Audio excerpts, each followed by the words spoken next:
ভারত বাংলাদেশ সীমান্তে উত্তেজনা এখনো চলছে। অবৈধভাবে বেড়া ঝোলানোকে কেন্দ্র করে দুপক্ষের মাঝে কয়েক দফা বাকবিতণ্ডা হয়। সবশেষ পতাকা মিছিলের মাধ্যমে সে কাজ স্থগিত রাখে বিএসএফ। তবুও শেষ হয়নি টানা হেঁচড়া। নতুন করে ভারতের সীমান্তে কাঁটাতারের বেড়ায় ঝোলানো হচ্ছে মদের বোতল, যা নিয়ে এলাকায় তৈরি হয়েছে চাঞ্চল্য।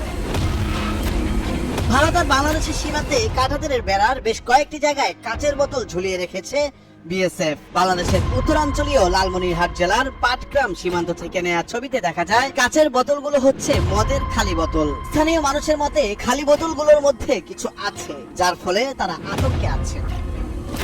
স্থানীয় সূত্র মতে গত 15 তারিখ দুপুরের দিকে ভারতের কোচবিহার জেলার বিএসএফ শিবির থেকে কয়েকজন সীমান্তরক্ষী আছেন এবং তারা কাঁটাতারের বেড়ায় খালি কাচের বোতলগুলি ঝুলিয়ে দিয়ে যান। শুধু পাটগ্রাম সীমান্তে দেয়া হয়নি, আরো অনেক সীমান্তে দেয়া হয়েছে এরকম মদের বোতল।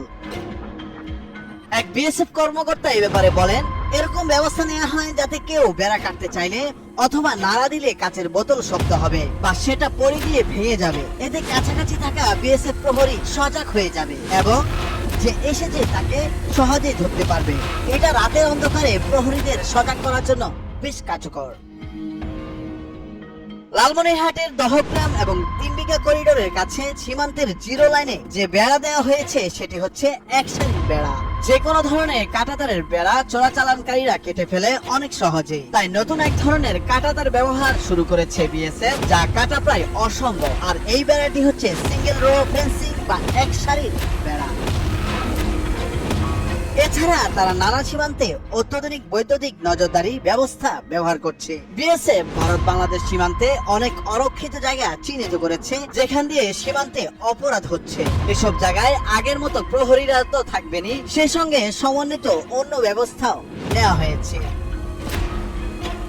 এই ব্যবস্থাপনায় এক সারি কাঁটাতারের বেড়া লাগানো হয়েছে এবং একই সঙ্গে নজরদারির জন্য একাধিক বৈদ্যুতিক যন্ত্র এবং অত্যাধুনিক ক্যামেরা লাগানো হয়েছে। এছাড়া প্রহরীদের সতর্ক থাকার জন্য কিছু যন্ত্র লাগানো হয়েছে। নতুন এই সমন্বিত ব্যবস্থাকে বলা হচ্ছে ইলেকট্রনিক সার্ভেইলেন্স এট ভালনারেবল পচেস বা সংক্ষেপে ইউএসভিপি, বাংলায় যাকে অসুরক্ষিত এলাকাগুলির জন্য বৈদ্যুতিক নজরদারি ব্যবস্থাও বলা যায়।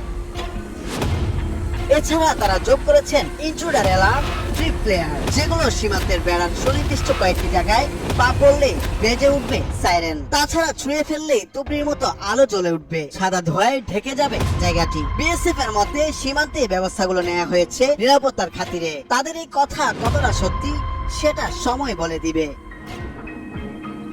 নৌলাদ স্যার,